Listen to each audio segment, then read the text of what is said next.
It's not beauty, it's just talent, because this is, by the way, training center. Yeah, this is a training center right here. Yeah, we have many people that are coming through the doors and being trained in manicures, pedicures, and all the different things, and hairstyling. Barbers are being trained here as well. We have our Sbu Foundation, which is a Sorbet Empowering Woman Foundation, which is specifically formed to help nail technicians, previously unemployable women who weren't able to get any kind of employment and now have been educated to become nail technicians, and they can go out there and make a good living for themselves. How many people does the Sorbet group employ? We have well over 2,000 people now. Wow. Yeah. Predominantly women, but some men as well. But how did your journey start into entrepreneurship? So I'm going to take you many years back into the days of the apartheid regime, when South Africa was not what we know it to be today. Well, at first, I was in the music business, funny enough, working for Gallo Records back in 1975. I'd been there for a little while, and my older brother came back from America. He said, we have to open a business called Kmart, which he had seen in America, and he said, we need to open it. I was very young. I was 22 years old. I was quite naive. I didn't know much about anything. But we decided to go ahead, and that was our first business and my first entrepreneurial venture. And we aimed it at the predominantly lower income market. So we had all black staff, all black customers, and I was the single white boy in the crowd. And that was a hell of a learning experience for someone at the age of 22 years old. And how did you get out of the music industry, and what made you think you can move on to the next venture and succeed? Well, in fact, what happened was that my older brother and I, who had started the retail company Kmart originally, and that business had started to grow quite significantly, he invited me to come back and help him. So I sold up my record company interests and I went back into retailing. And then we built that company up. It became Supermart, because we had to change our name from Kmart because the Americans took us to court. I was a bit naive when I was young about trademarks and logos and things like that.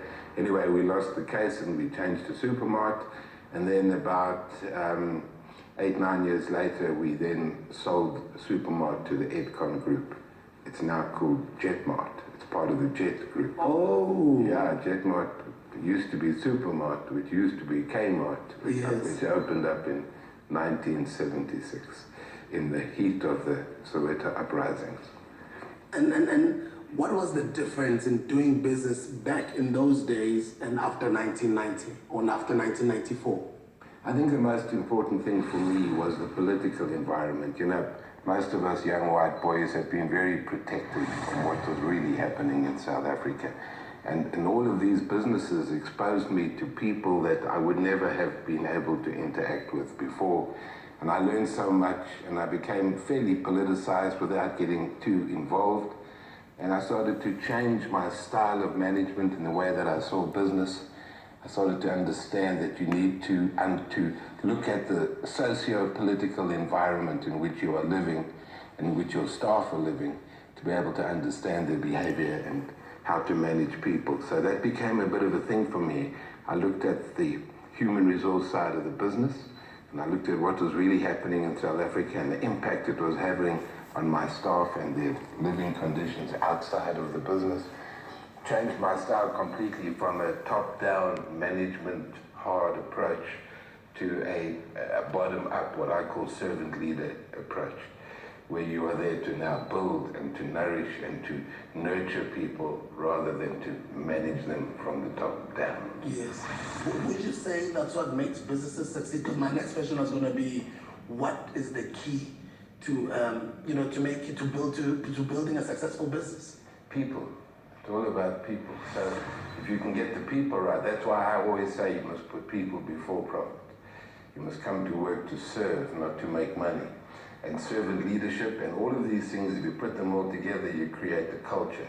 At Sorbet, we call that the soul of Sorbet. And it's really about being able to build a competitive advantage out of the culture of your business. In other words, if you can get people to feel happy and comfortable and content, and you show them that you genuinely care about their development and about their lives, they become motivated by themselves. You can't really motivate somebody, but you can inspire them to motivate themselves. So you try and build a working environment in which people feel content and comfortable, and hopefully that will then help them to motivate themselves. And if you do that, you then get a positive attitude coming through from the staff. And I believe that at Sorbet, one of our most important competitive advantages is the positive attitude of our staff. And I think that's what has built our business. People become loyal to those staff members who have really gone out of their way to serve them well, because they understand that the purpose of work is to serve. From the recording business side, how did you get into the beauty business? How did you start Sorbet? Well, I think the important thing for me was I've always moved from one industry to another, just as you have done. And people ask me, why didn't you stay and just do what you did best and repeat that again, perhaps with a different flavor? Not really. For me, it's much more exciting to go into a new industry, fresh, and you're not tainted by the conventional wisdom of that industry. You come with fresh eyes. People tell you what you cannot, what you can, what you cannot do, but at the end of the day, you have to come with your own views and do a little bit of pioneering, and if necessarily, try and sort of challenge the status quo of that industry. That's what inspires me, is how can I change this industry, not how can I follow it. Yes. Because a lot of people would expect a female entrepreneur to get into the beauty industry. And I know they're quite disappointed when they see me. What does this old guy have to do with the beauty industry? But how tough was it though? It was tough in the beginning, very, very hard. Sorbet was also an interesting name. Yeah. For the first 4 or 5 years, people thought we were an ice cream. An ice cream brand. Yeah, an ice cream brand. And we'd go to the landlords and they'd say, no, we already have Milky Way and we don't need any more ice cream truck. And so it was quite challenging, but after 4 to 5 years, we finally managed to franchise our business, and from then it started to move well. And now, these days, we're opening about 3 to 4 new salons per month. Now you employ over 2,000 people. Yes. The importance of giving back and the wonderful work that you do in helping other people, your philanthropic activities. Yes. Well, I think it's important for any business to do that. I don't think we're doing anything dramatically different, but we do feel that there's a lot of people out there who just don't have an opportunity. And the greatest gift in life is giving somebody the opportunity to fulfill their potential. And that potential, sadly, is lying wasted amongst millions of people who never got the opportunity for an education or for proper employment. So we have many of our salon assistants and cleaners that we've upgraded. We've educated them to become nail technicians, and now they have a really good earning capacity and they're able to live much more functional and normal lives. Yeah, because I walk into your head offices and I'm seeing just training centers, chairs, salon staff, and I'm thinking, isn't this supposed to be a head office? And then the ladies are telling me, no, this is where we train unskilled people and we turn them into skilled laborers. Yeah, no, we do that all the time, and we're very proud of our ladies who have really gone out there and made a difference. They become employed in our stores, and we get wonderful feedback from our guests. We call our clients our guests, and we get fantastic feedback from our guests about the new ladies that have now been employed there. So it's very heartwarming, that success is not about money. Yes, sir. It's about the contribution you make to other people's lives. And I've always, perhaps I didn't believe that when I was 22 years old. Yeah. But having now 40 years of experience as an entrepreneur, I've changed my view of success completely. And it's now about the contribution you make for others as opposed to enriching yourself.